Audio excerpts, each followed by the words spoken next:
Good morning, ladies and gentlemen. Thank you for choosing our stream this morning. It's much appreciated. I hope it's going to be a useful 20 minutes or so for you. My name is Peter Collison. I work for a company called RM Results, and I head up our higher education division. I'm delighted and honoured, however, to be joined on stage today by Dr. Naomi Winstone, who will be joining us in just a moment, who's a senior lecturer and director of the Surrey Learning Lab at the University of Surrey, who we've recently formed a new partnership with in the space of student assessment and feedback, which we'll be talking about in a bit more detail as we go through. And we're pleased to know that for the majority of this talk, I will be handing the microphone on the stage over to Naomi, who can talk about this topic far more intelligently than I can. But before I do that, I hope you'll permit me to do a little bit of scene setting and a bit of an introduction, if that's okay. Because I'm mindful quite a few of you might not have heard of our results before. If you've worked most of your career in the higher education sector, that's entirely possible. However, I could be quite bold and say that I can pretty much guarantee that all of your students that came through the UK school system will have benefited from our products and services at some point during their educational journey. And the reason I make that statement is that our heritage and background is in high-stakes assessment. We work with some of the world's largest and leading awarding organisations globally to deliver the on-screen marking of their exams, A-levels, GCSEs and global equivalents. We've been doing that for over 10 years and have 500 odd staff based in the UK and India doing that. Last year we processed over 10 million exams on behalf of our customers, and depending on exactly how you measure it, somewhere between a third and a half of all of the UK GCSEs and A-levels processed through our systems every year. So your students will have, unknowingly probably, have used our systems over the years. But actually our heritage as a company started in higher education many years ago. Now, looking around the room, you're all far too youthful to remember what that is. So I won't ask if anybody remembers that. But that delightful black box on the left-hand side there is the Research Machines 380Z, the first product that RM ever produced back in the mid-70s. And it was, as its name suggests, it's one of the world's first microcomputers, and as its name suggests, was a research machine, and it was sold into higher education. Not produced anymore, you probably won't be surprised to hear, although I think maybe it looks quite retro, it might come back in a couple of years' time, who knows. Our relationship with higher education has changed a lot since then. Some of our current customers are owned, indeed, by higher education institutions. And we do work with some global providers, an example being the Manpower Group based out in India, who run some universities themselves. So that's who we are, and that's what we do. There's many ways that you can look at the higher education market, and actually the session that Peter did earlier on co-opetition, it was great and touches on a couple of things that I want to look at. I've only got a couple of minutes, so I'm going to spend just two possible ways of looking at the state of the UK higher education market, because it will set a bit of a scene for what Naomi's going to talk about. First thing is funding, income. Where does the money come from? This will be a graph that's familiar to an awful lot of you, if not all of you, I'm sure. Peter himself touched on it. And really what it shows is that the vast majority of the sustainable and only increasing source of income is student tuition fees. So invariably that puts the voice of the student absolutely front and centre in their higher education experience, and front and centre of your minds, I'm sure, as well, as practitioners in the field. Clearly, that's a national view. This varies significantly from institution to institution, as you'll know. Some research-intensive universities may see 15-20% of their income come from this source. Other, post-92, more teacher-focused institutions, that could be 80 or 90%. So it does vary a lot, but nevertheless, it's an important factor for every institution. It doesn't look like it's going to change, pending Augur reviews and other such things, but we won't speculate on that. So that puts, as I say, the student voice front and centre. And one other lens that then also puts that front and centre, you will know it well, is the National Student Survey. It comes out every year. This is a summary of the results from 2017, I believe. And this, as you know, is all about student satisfaction. So there are many dimensions that impact a student's satisfaction with their higher education experience.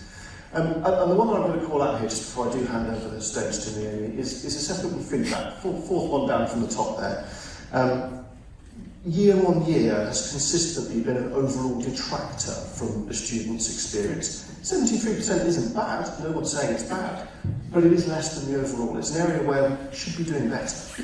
10 years ago, that was 63%, so it has absolutely improved over the years, but in the last couple of years it hasn't changed much. So maybe that suggests that we've reached a bit of a plateau, and that the simple stuff and the low-hanging fruit has been done, and what we now need is some more innovative solutions to this. At our end results, we believe that technology and software can help and have an impact on that. And in fact, we know it can help because it's already doing exactly that. So without further ado, I'm going to hand you over to Naomi from the University of Surrey, and we'll talk about what she's been doing and the partnership that we now have with our results. Thank you, Naomi. Thank you. Good morning. So my background is as a cognitive psychologist, and my main area of interest is how we process information and the impact that that has on learning. But I've also come from a background of working to support students and to develop institutional practice, particularly in the area of assessment and feedback. And it was during my time as an Associate Dean for Learning and Teaching that I realised if we carried on doing the same things over and over again, we were not going to crack this issue of student satisfaction with assessment and feedback, because we were focusing so heavily on what we as educators do, how we give feedback, what kind of feedback forms we're using, what kinds of rubrics, but paying far less attention to what the students were doing and how they were understanding the information, making sense of it and working out how they would implement it in future work. So about 4 years ago, I started a programme of research which applied this cognitive psychology lens to understanding student processing and engagement with assessment feedback. And the studies that we've been doing over the past 4 years have all come together to inform the development of a tool to support students in making sense of feedback, putting it into practice, and feeling in control of regulating their own learning.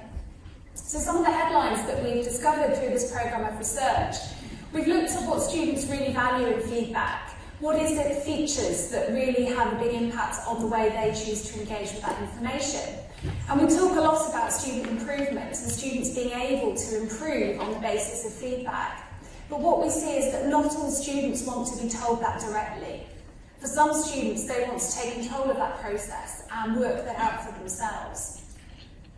We've also looked at barriers to students' engagement with feedback. What are some of the things related to the way we've set up assessment or their own processing that might get in the way of full and meaningful engagement with feedback? And here we see that one of the key barriers is sense-making, decoding some of the academic jargon that's used within feedback, understanding what different pieces of feedback might mean for the student, and then working out what steps they need to take next. We've also looked at the wider literature and have tried to unpack what engagement actually means in the context of assessment and feedback. And one of the things that we've found here is that really crucial skills that underpin engagement with feedback are the ability to self-appraise one's own strengths and weaknesses, but also the ability to set goals for improvement and monitor improvements on the basis of addressing those goals. We've done some lab-based work on engagement with feedback, looking at memory. And what we find there, over a series of about 10 studies and over 800 students that we've worked with this method, is that even after a 5-minute delay, students only remember somewhere between 15 to 18% of feedback that they've received on their work. We've then been looking at what students would really value in supporting their engagement with feedback. So rather than us making that decision for them, we've been working with students as partners in this process, giving them the opportunity to suggest what kind of tools and resources would really support their engagement. And this underpins a responsibility sharing approach to assessment and feedback. As I said right at the beginning, we're not going to improve student learning through feedback, and we're not going to improve satisfaction with feedback if we focus only on what educators do. We have to also look at how students are empowered to make sense of and use feedback. And then we've been looking specifically at students' experiences of assessment within the context of VLE engagement. And one of the challenges that students really experience is that they find their assessments, and particularly the feedback, is too compartmentalised. It's associated with individual modules or individual assessment tasks, and they find the synthesis of that feedback really difficult. And one of the other things that we really find challenging in higher education is encouraging students to recognise all sources of feedback that are available to them. There are many times when I think we want to say within taught sessions or tutorials to students, you are now receiving feedback, because their emphasis tends to be placed on the written feedback forms, the artefacts that we give them once they've completed an assessment task. So all of this research came together to inform the design of the feedback engagement and tracking system, and the design process also involved partnerships with students. They were part of the team that created the design brief for the tool. So the feedback engagement and tracking system, this is a VLE embedded e-portfolio that enables students to synthesize feedback from multiple assessments and to also incorporate within that synthesis some of the more informal verbal feedback that they might be getting in taught sessions, in meetings with personal tutors, for example. Using analytics, the system then summarises for them what is being said in terms of their strengths and their areas for development across multiple instances of feedback. There's a personalised resource bank within the system, resolving that barrier of students not knowing what step to take to put feedback into practice. Once they see what their most important areas for development are, there are a series of resources and tools that they can access to help them actually take those actions. There's an action planning tool, so that we can support students' self-regulation to be in charge of thinking about what they want to do to improve and monitoring how successful that is for them. And we also want this to encourage dialogue with personal tutors. So, for example, one use of this system is the opportunity within personal tutorial meetings to discuss with students their progress on the basis of what they've been working with within this e-portfolio tool. I'm going to show you a couple of screenshots of the tool. When students enter the e-portfolio space, there is initially a dashboard which presents to them their activity within the portfolio. As I mentioned, this is all really about what the student does in response to feedback. So the point at which educators have written and given feedback to students, that is the start of this process. It's what happens next that really supports engagement and the development of self-regulation. So the students are able to see here the summary of what they're doing well and what they need to work on the basis of the multiple instances of feedback that they have entered into the system. On the dashboard, they can also see their progress in terms of actions that they've set themselves and their progress towards achieving those actions. They can also log in at any time and see a list of all their completed actions, meaning that over the course of their degree programme, they're able to have this curation of all the things they've been doing in response to feedback. When they enter feedback, it gets tagged against different academic skills. So the feedback is coming together to inform their self-appraisal and their self-regulation.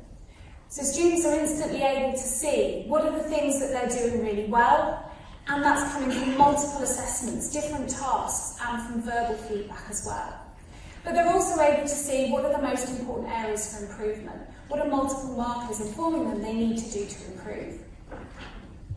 They can then go into the resource bank, and the resource bank can contain links to workshops that might be on offer within the university, as well as online videos, podcasts, books and articles, so that students are able to take that next step and think about what they will do to put feedback into practice.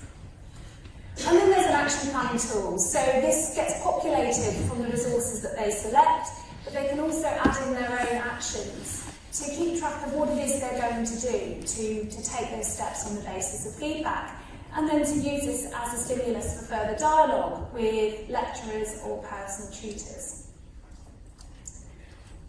I'm going to give you one snapshot of a student's experience of using FEATS. One of the things that we were interested in is how the system influenced their own self-reported engagement with feedback. And so at the beginning and the end of the academic year, we asked students, what they think their ideal use of feedback should be. So on a scale from 1 to 100, how much do you think you should be using feedback on your work? And this student, a psychology undergraduate, realised right from the beginning of the year that they should be at 100%, they should be making full use of feedback. But in reporting their actual engagement with feedback, they recognised at the beginning of the year they were quite a way away from this ideal. But over the course of the year and through their engagement with FEATS, which was built into their academic programme, they managed to close that gap, and their engagement with feedback came closer to what they saw as being their ideal.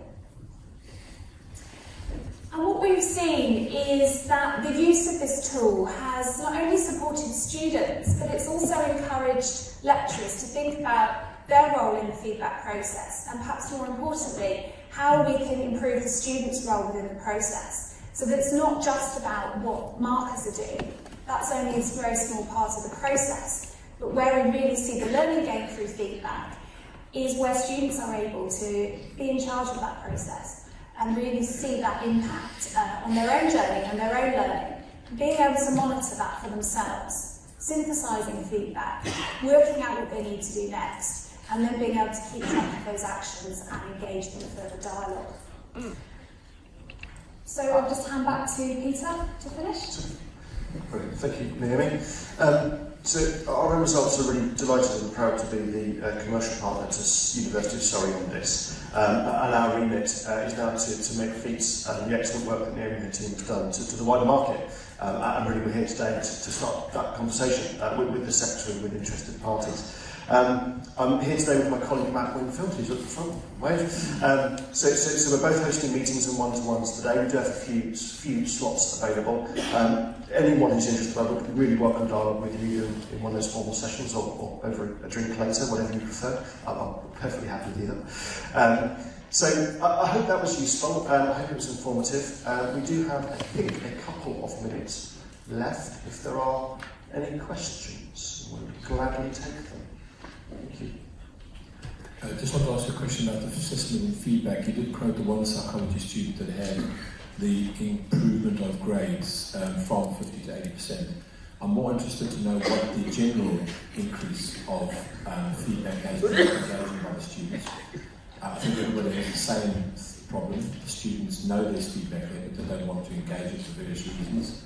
So I'd like to know what FEATS has done for you as an institution or as a department, faculty and so on.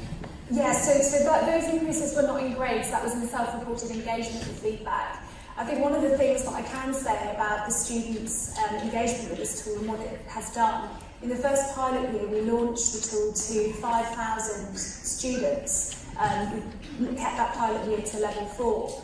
And by the end of the academic year, 3,500 of them were active users of FEATS. So using the system regularly, using the different areas within there. One of the things that it has supported, particularly with students, is whilst it's more about what they do than what staff do, because we've got these different categories of feedback within there and the different academic skills, the language of feedback is perhaps becoming more consistent and coherent because it's linking specifically to those different skills. So it's providing for students a bit more of a thread through the different pieces of feedback that they might be getting. So in terms of impact on student satisfaction, we're not at a point yet where we can see this coming through to level 6 in the NSS. But we are seeing an impact in terms of the student experience with the specific instances of feedback that they're receiving. I think we are out of time. Last one, what Sam says. I know there were a couple more questions, so apologies we didn't get to them. Do come and find myself or Matt at some point during these next 2 days. We would gladly talk to you. Thank you very much for your time.